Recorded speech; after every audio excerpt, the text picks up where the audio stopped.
What if I told you that family love and true friendship, as most people imagine them, don't actually exist? Now, when I say that, I feel your resistance. You might think, that's cold. That's heartless. The care between parent and child, isn't that real? The bond with a close friend you trust with anything, isn't that real? Before you decide, let me ask you this. What if our deepest disappointments come from clinging to an idea that was never true in the first place? The biggest barrier to wisdom is judging a new perspective with an old mindset. So, for the next few minutes, let's do something different. Let's gently peel off those labels. Family, friendship, and set them aside. Let's look not at the label, but at the substance beneath. Let's look at the essence. And when we see the essence, everything becomes clearer. Let's start with family. What is it? You might say it's blood. It's biology. A bond you're born into. And that's true. But did you choose it? Can you change it? No. It's a given. A starting point. But does that starting point guarantee the warmth, the harmony, the unwavering support we call family love? Look at the world. Fathers and sons who don't speak. Siblings in bitter legal battles over an inheritance. They share blood. So where is the love? It's gone. Why? Because blood is only the foundation. It's the paper the contract is written on, not the terms of the agreement itself. The real bond, according to the deepest Chinese wisdom, is not blood, but something else entirely, ethical duty. The fulfillment of a role. We speak of Xiao, filial piety, and Ci, parental compassion. It's a two-way street.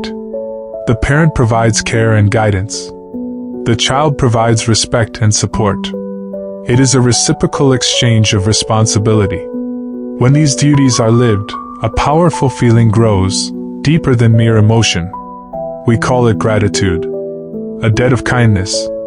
Parents give the kindness of raising you. Children owe the duty of honoring that gift. This gratitude is solid. It's reliable. What we casually call family love is not a guaranteed inheritance.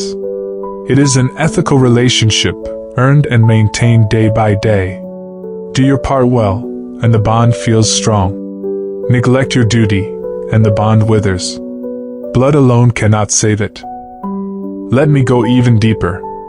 From the perspective of the I-Ching and the nature of change, you can see every relationship as a kind of sacred debt. Not a negative burden, but a natural cycle of giving and receiving, like the seasons. You are born.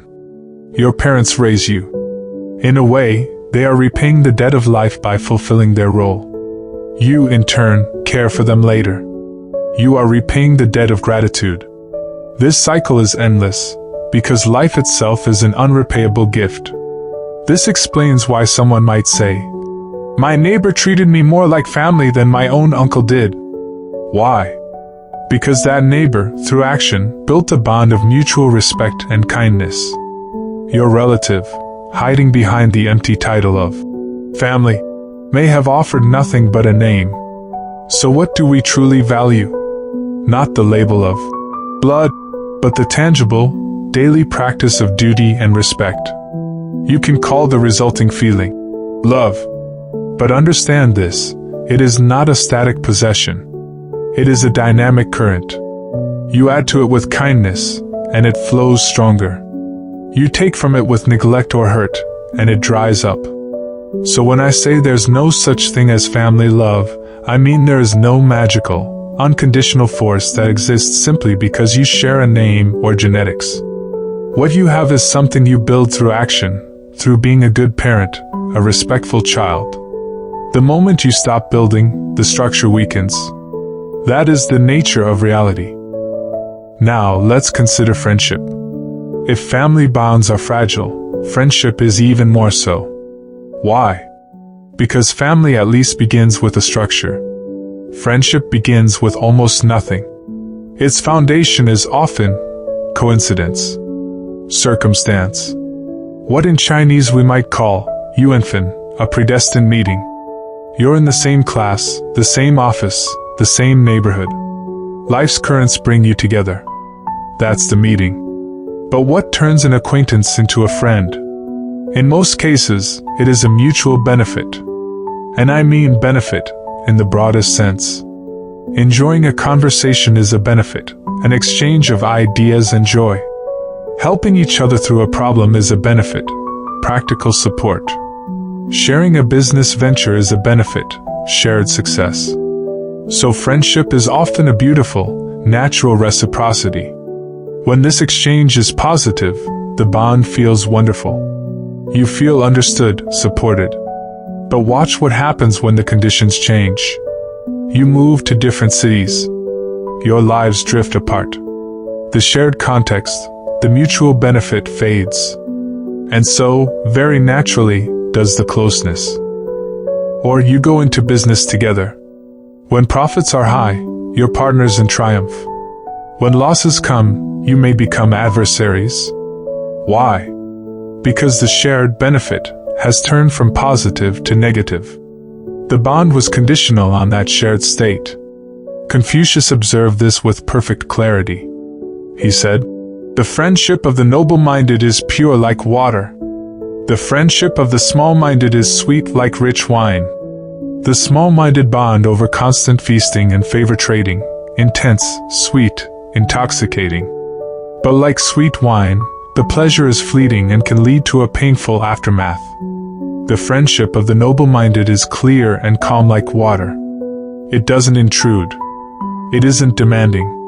But in a time of real need, it is there, not out of expectation of return, but simply because it is the right thing to do. This bond, because it isn't tied to frantic transactions, has the potential to endure. But even this is not permanent. As Confucius also said, those who walk different paths cannot make plans together. We may start as companions, but if your values shift, if your path diverges from mine, we can no longer walk side by side. It's not betrayal. It's just different journeys. So what is friendship, then? It is a temporary alignment. A walk together for a stretch of the road, because your paths and needs coincided for a time. To label it eternal friendship, and expect it to last a lifetime is to set yourself up for sorrow. When I say there is no such thing as friendship, I mean there is no endless, unconditional reservoir of loyalty that exists independently of time, circumstance, and mutual growth. What you have is the gift of shared travel for a season. And when the paths fork, the most graceful thing you can do is to bow, wish each other well, and continue your own journey. To part freely is the highest form of respect. At this point, you might feel a sense of emptiness. Professor, you've taken away both family and friends. What's left?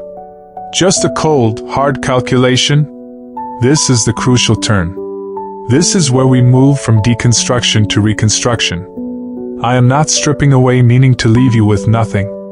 I am clearing away the fragile illusions so you can stand on the solid ground of truth. And that truth is called Tao, the way. What is Tao? It is the fundamental principle. The pattern of how things truly are, not how we wish them to be. The truth of human relationships is not captured in the fleeting words love or friendship. The truth is found in two things: circumstance, Yuanfen, and human heart, Rinqing. Circumstance brings people to you. You control very little of this. The family you're born into, the colleagues you meet, this is the hand you're dealt. But circumstance only deals the hand.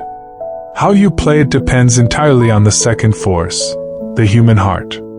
Your intentions, your actions. And here is the central law of the I-Ching, the law of life itself: everything changes. And the human heart is the most changeable thing of all. So, how does a person who understands Tao live? First, they acknowledge circumstances with gratitude and grace. When people come into their life, they cherish the connection. They see it as an opportunity to learn, to practice kindness. When circumstances change and people leave, they do not cling. They understand that all gatherings must eventually disperse. They offer a silent blessing and continue on their path. Second, and most importantly, they hold no one, not a parent, not a child, not a friend, to a promise of permanence. They know that today's harmony requires tomorrow's care. So they release all expectations about the future. Their focus shrinks to a single, powerful point, the present moment.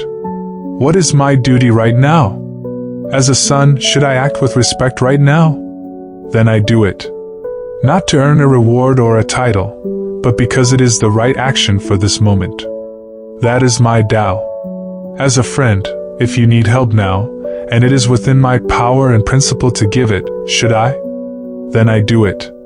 And then I let it go. I don't keep a ledger. Keeping score turns compassion into commerce. Do you see freedom here? A person who lives by Tao carries no heavy burdens of expectation. They are therefore immune to the devastating blows of disappointment. They shift their entire focus from demanding something from others to cultivating something within themselves. Their question changes from, "Why don't they love me more?" to, "How can I fulfill my own role with integrity?" They seek to polish their own heart until it is like a still, clear pond, reflecting the world as it is, not distorted by the ghosts of their own desires. So we return to our beginning. There is no family love. There is no friendship. This is not a statement of despair. It is a statement of profound liberation. It is a reminder not to be enslaved by words, by labels. Family, friendship, they are just concepts. When you cling to the concept, you suffer. You become trapped in a story of how things should be, blind to how they are. This perspective invites you to see what is real. All connections are temporary convergences of time, place, and need. They are living, changing things. They thrive when nurtured with duty and respect, and they fade when neglected.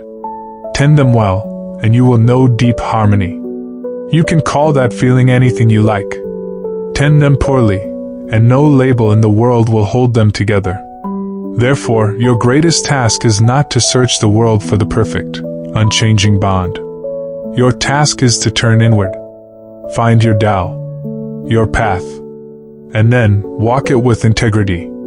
Do what is yours to do. Be filial. Be responsible. Be trustworthy. Do this, and you will discover a peace and a strength that no external relationship can ever give or take away. Your worth will no longer hang on the unpredictable feelings of others.